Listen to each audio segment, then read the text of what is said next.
So thank you so much for being in this meeting, in this miracle work on the Friday morning here, at least in Central Europe.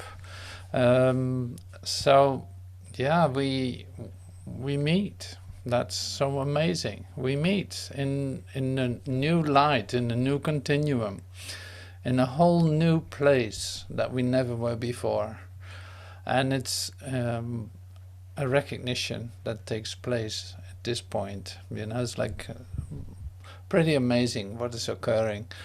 I'm voicing this, like I'm literally sharing this, but it's not about me at all. That's so great. Like I'm completely involved, but I've no investment in it in terms of identity or anything. So that is great. It is our meeting. There's one voice, and it's speaking to us. That's so amazing. That has everything to do with you. That is your voice, you know. So you allow me to say things that you ask for, that you want me to tell you.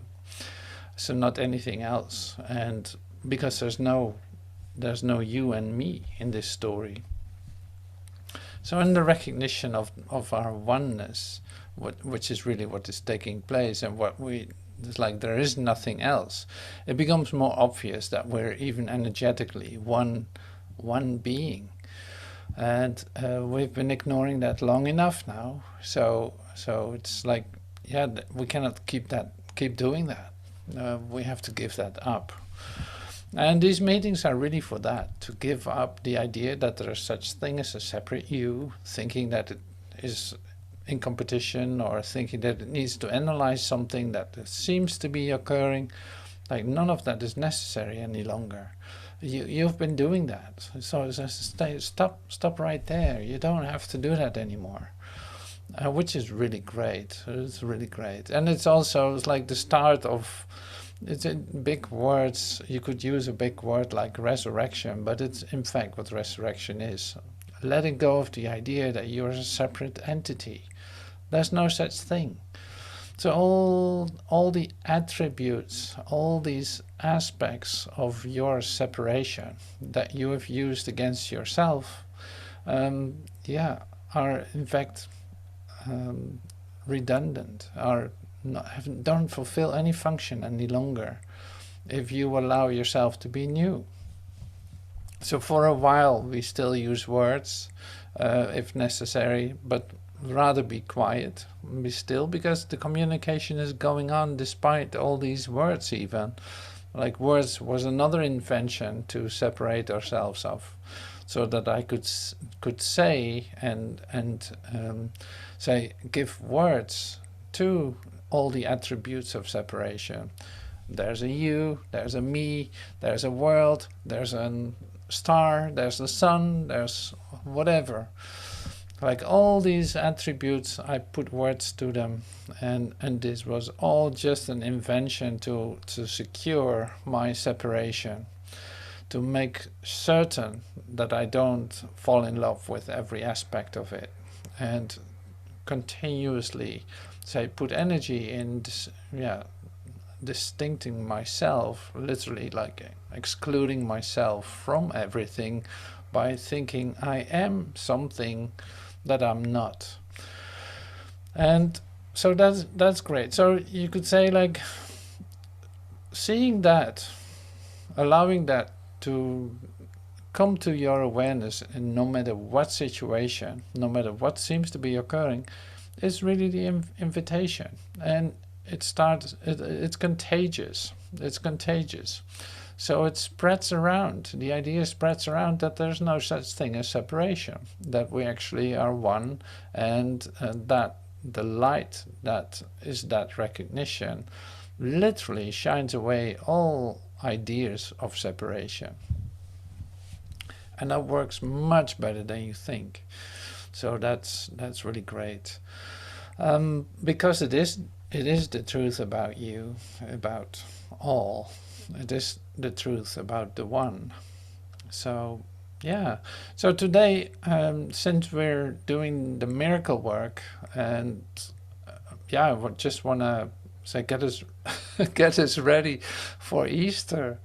It's like, wow, this weekend is the Palm Sunday weekend, starting one silent week of celebration, in fact, of the resurrection. And so in chapter 20 of A Course in Miracles, there's a whole chapter, dedicated to that. And I just want to start with some paragraphs and see what happens when we start reading that. Wonderful. All right, so chapter 20, the promise of the resurrection. Let's start with the introduction. This is Palm Sunday, the celebration of victory and the acceptance of the truth. Let us not spend this holy week brooding on the crucifixion of God's Son, but happily in the celebration of this release. For Easter is the sign of peace, not of pain. A slain Christ has no meaning, but a risen Christ becomes the symbol of the Son of God's forgiveness upon himself. The sign he looks upon himself as healed and whole. So this is Palm Sunday. So of course we had our meeting like yesterday, which we went really deeply into the idea of crucifixion and concluded, in fact, the meaninglessness of the crucifixion. It was just an extreme example to show that nothing actually had occurred. Like, you can do whatever you want to a body, but that doesn't change anything. That has no effect on anything. So there's no necessity to do that any longer. So this is, it's like we don't have to crucify each other anymore. We don't have to kill and torture. We don't have to see ourselves as a body. That's in fact the thing. Like, I'm not a body, I'm free. I'm still as God created me. It didn't change anything. In reality, nothing happens. So Palm Sunday, being the celebration of victory, in fact, and the acceptance of the truth, is a beautiful description of that. A risen Christ becomes the symbol of the Son of God's forgiveness upon himself, the forgiveness from the idea that you think you can be something else but the Son of God. None of that took place. You cannot be anything else than the Son of God. The sign he looks upon himself as healed and whole. Okay, so there's a reference there. Okay, so there's a reference to another part in the course. I'm going to leave that. The Holy Week. This week begins with palms, and ends with lilies. The white and the holy sign, the Son of God is innocent. Let no dark signs of crucifixion intervene between the journey and its purpose. Let no dark signs of crucifixion intervene between the journey and its purpose, between the acceptance of the truth and its expression.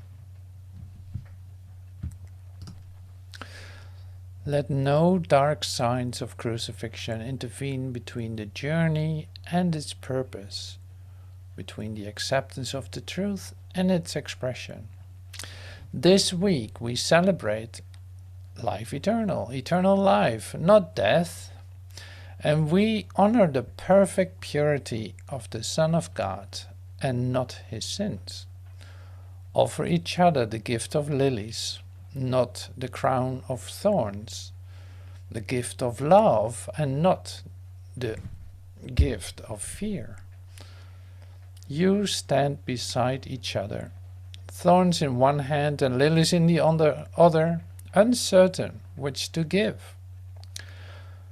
Join now with me and throw away the thorns, offering the lilies to replace them. This Easter I would have the gift of your forgiveness offered by you to me, and returned by me to you. We cannot be united in crucifixion and in death, nor can the resurrection be complete until your forgiveness rests on Christ along with me.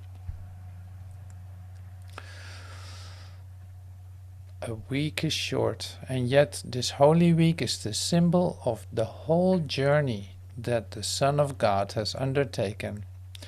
He started with the sign of victory, the promise of the resurrection already given him.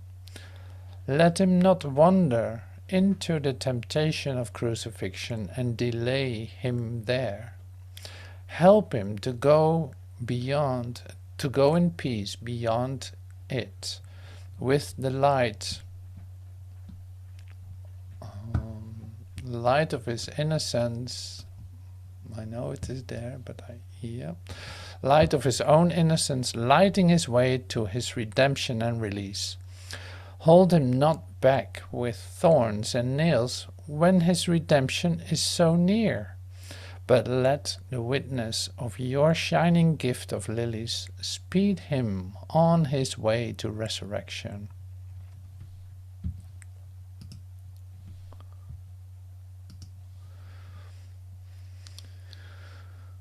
Easter is not the celebration of the cost of sin, but of the end of sin. If you see glimpses of the face of Christ behind the veil, looking between the snow-white petals of the lilies you have received and given as your gift, you will behold each other's face and recognize it. I was a stranger and you took me in, not knowing who I was. But your gift of lilies, for your gift of lilies you will know. In your forgiveness of this stranger, alien to you and yet your ancient friend, lie his release and your redemption with him. The time of Easter is a time of joy and not of mourning. Look on your risen friend and celebrate his holiness along with me. For Easter is the time of your salvation along with mine. So in all honesty then, this is about you recognizing the purity of your brother. To stop attacking. It's the message of forgiving.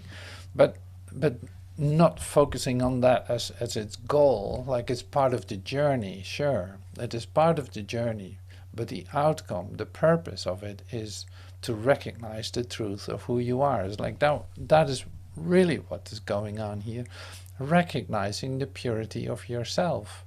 In that recognition of the purity of yourself, you recognize everyone as being pure and without sin. And so these things, you cannot get to it conceptually. So it's always the practice of your miraculous mind, so to speak. It's always the practice of, no, it's not a concept. I cannot think myself into thinking good about everyone. That's not going to do it. Otherwise, you would have done it, and it would have worked perfectly. Now, so this is an actual miraculous occurrence that is offered to you, in which you allow something else to occur by not holding on to your ideas, but at the same time not knowing what's going to be given to you. It's like not being afraid to enter into that uncertainty of what is coming to you, but allowing yourself to have more and more experiences in which you see, oh yeah, I can trust that. I don't have to be afraid to lose control. I don't have to be afraid to not defend myself. I can be completely vulnerable no matter where I am. There's literally nothing else that can attack me, recognizing that, like, it starts with me. There's nothing outside of me that can disturb me. But that I cannot get to, say, conceptually only. It has to become an experience for me. So that starts very much so with an idea of looking at this world. Like, if I place my trust in it as a reality for me, it is difficult for me to get out of that. It's like totally impossible. I cannot get out of it if I make any of it real. That's why we meditate and say, do the mind training. It's like, okay, my thoughts are meaningless. No, that doesn't make any sense. Yeah, I'm upset, but why am I upset? Well, I see something that is not there. That has nothing to do with a real occurrence. It has nothing to do with what I think is the drama that's going on. None of that has any value in that sense. It is just what I believe in. So recognizing the power of my mind to make up my mind and say, like, okay, I don't want any of my ideas about this. I want a different experience of myself. Then we enter into the place where you actually become receptive to receive the alternative. To receive that in quiet. Suddenly you feel the vibration of oneness. Suddenly you feel the light in you. And seeing that communicates without words, without the necessary use of anything, completely free and spontaneous. It literally is giving you to show you, like in fact to show you that there is no separation, that there never was such a thing. No, you're in fact free of all the things that you think are still hanging on to you, or that you still think are attacking you, or that you still perceive as a need or a limitation, or so this translates into every aspect of your humanhood. No, there's no health threat. No, there's no financial threat. No, there is no relationship threat. No, there is no physical threat. And on and on and on and on. It's like, no, all that is not happening. Listen. Be still. Listen. There's an all-loving God available now. It's like he's literally speaking to you in this instant. Listen. Listen. Listen. Listen. No, not that. No, not the temptation to enter back into crucifixion, thinking that you need to protect yourself, thinking that you need to defend yourself, thinking that you're right, that it needs to be this way instead of the other way. Like, so you come in touch with every aspect of your own way of thinking in this transformational process. Totally amazing. Like, nothing is like, every stone needs to be unturned in that sense. That is your freedom ultimately. In the process it can look like, wow, is it ever going to change? Geez, it seems so impossible. Like, oh, here, not again. This is something I didn't see before either. Like, oh, I'm so deeply into it. And then you see the stone can be turned pretty easily by your willingness. There's an alternative available. By your willingness, you don't have to turn the stone around yourself. No, you only have to be willing for that to see. And then it's going to be given you. You don't have to make it up. So, but this, like I said, it goes into every detail of your thinking. Your whole thought pattern will be, say, undone, because you made a good, say, a solid, good and solid frame of reference that you really believed in and invested in. And so by now, giving that away, letting that go, starting to see the meaningless of every aspect in it, and being willing to look at it one more time, being open to give up your thinking that you're right, giving up your grudges against anyone, giving all that up, like in a continual process of letting go. No, that's not it. No, that's not it. Oh, I should be still and listen and not respond immediately. I'm just sinking down into my stillness for a second. Allow this to change. Or I keep looking at an image and thinking like, this cannot be it, because what I see it really looks like attack. I'm going to take another look. I'm willing to see this in a whole different light. And that's literally what I'm inviting in continuously. It's like, there must be another way of looking at this. This cannot be it. And so we dive deeper and deeper into our process. It's like that.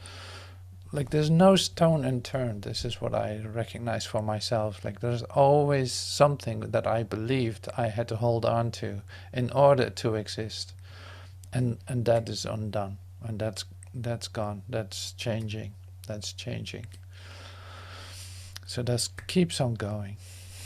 So the willingness to undergo that is really, the inspiration to do this. Like, that cannot happen if you're not called to do it. And everyone is called, in fact, to do this. And you decided to actually do it.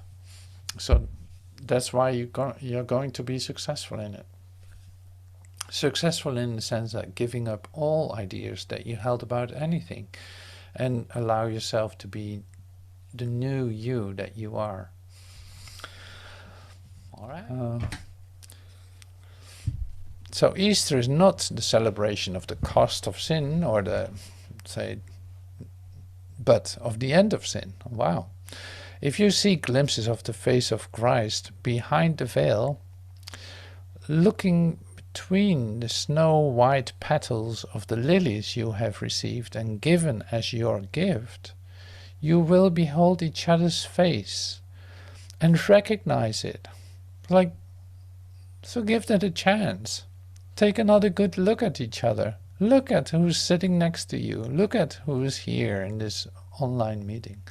Take another look at each other. Have you any idea what is possible for you to see in this moment? I was a stranger, remember? Remember me as a stranger? But you took me in. Not knowing who I was, you just trusted it. But for your gift of lilies, you will know. In your forgiveness of this stranger, alien to you and yet your ancient friend, lie his release and your redemption with him. So that's very practical. Like, you literally took me in. I was a stranger, but you took me in.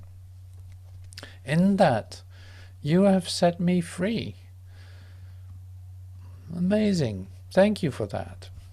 So the same you do continuously with anyone you meet, and meeting so-called a stranger, which is actually something that doesn't exist either. But you gave him full trust, completely open, complete openness. Complete openness. So this is beautiful. So, and very practical.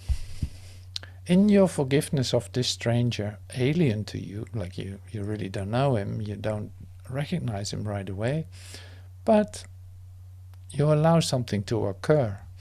Alien to you and yet your ancient friend, lie his release and your redemption with him. The time of Easter is a time of joy and not of mourning.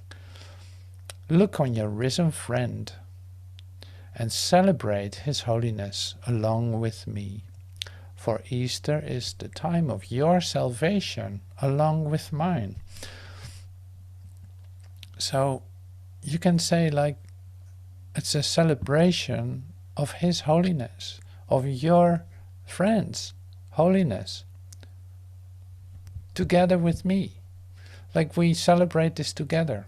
For Easter is the time of your salvation. It is here. It's happening now. We can celebrate that. So it's a time of joy, not of anything else.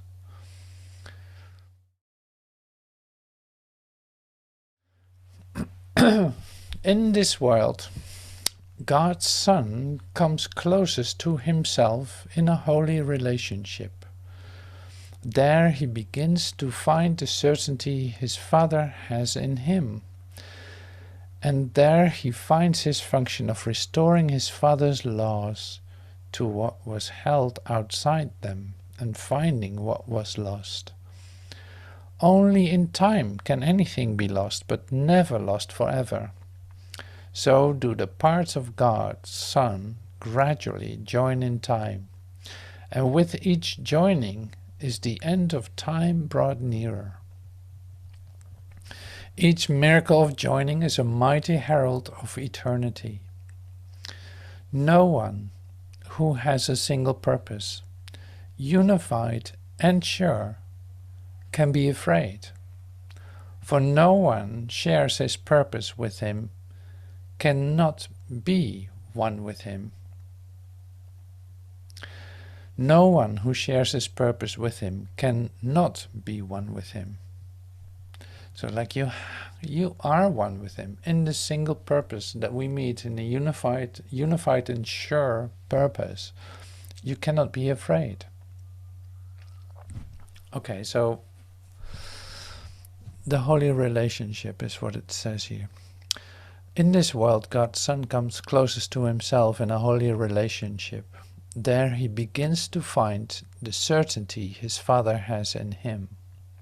So that's why this is great that this is coming up. So the holy relationship, like there have been many expressions of that too in the course community, but you can see it like this.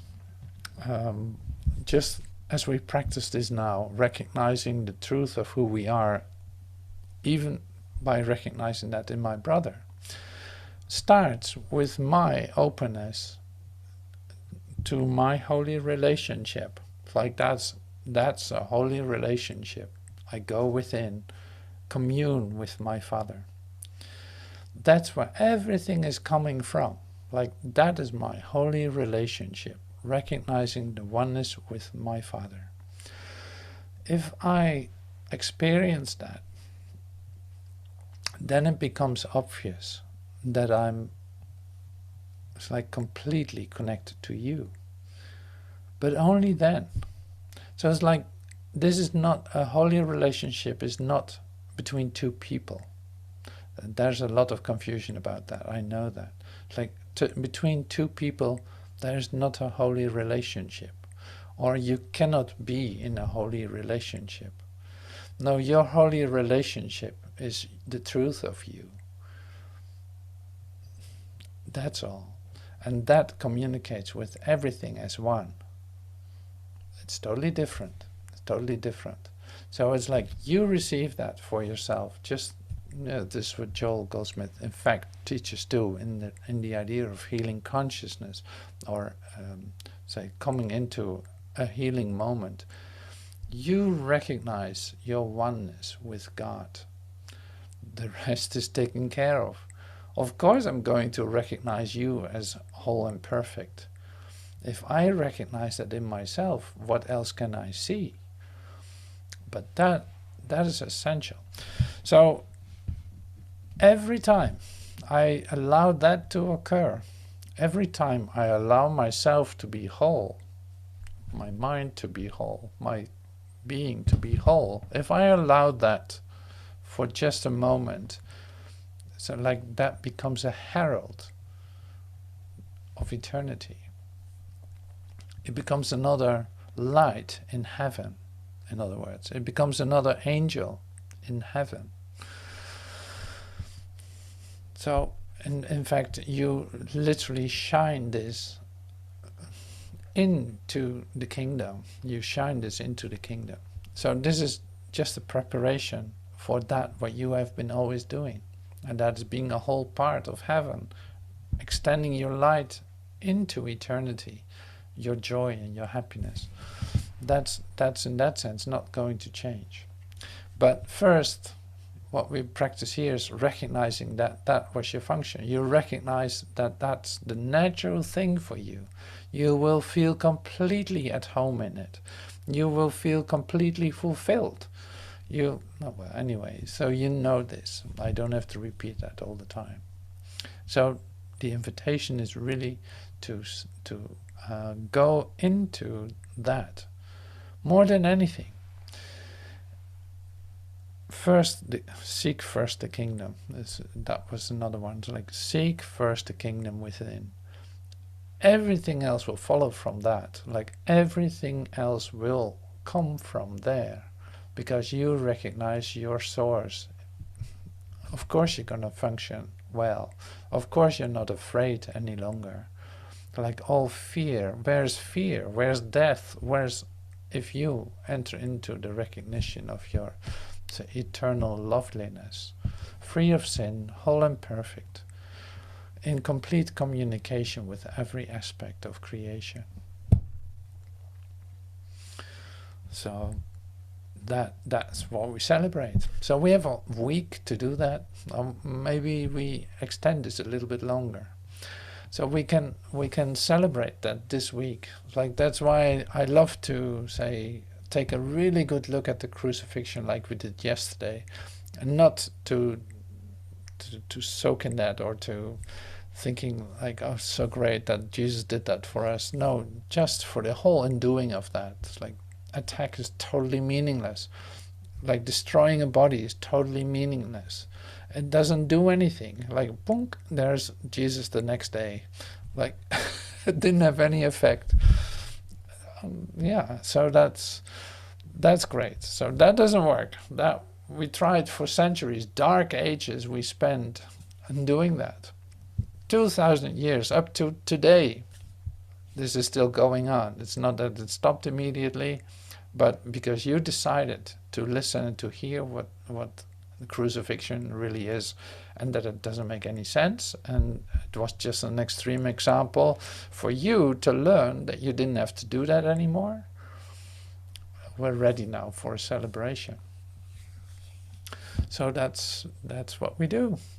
And the celebration is in fact happening in you. It is your holy relationship that you celebrate.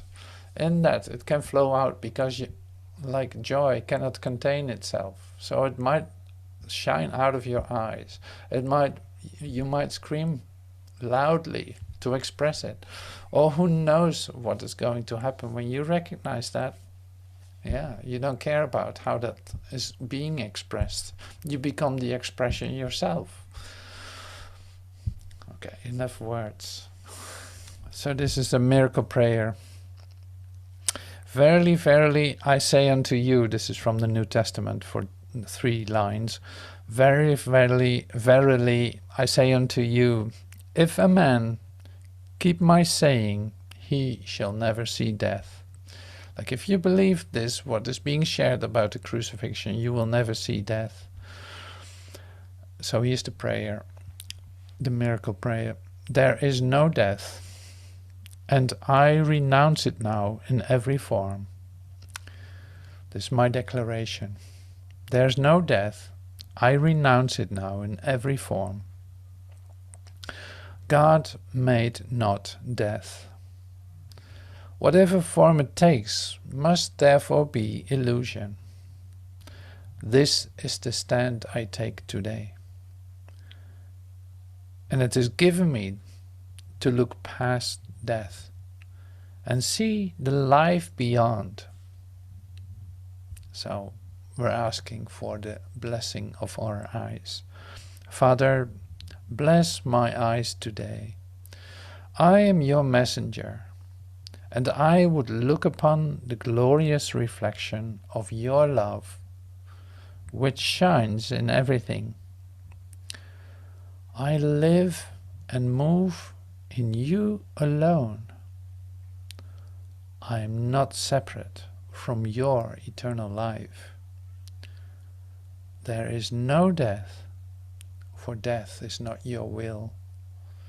and I abide where you have placed me, in the life I share with you and with all living things. To be like you and part of you forever. I accept your thoughts as mine, and my will is one with yours eternally. Amen.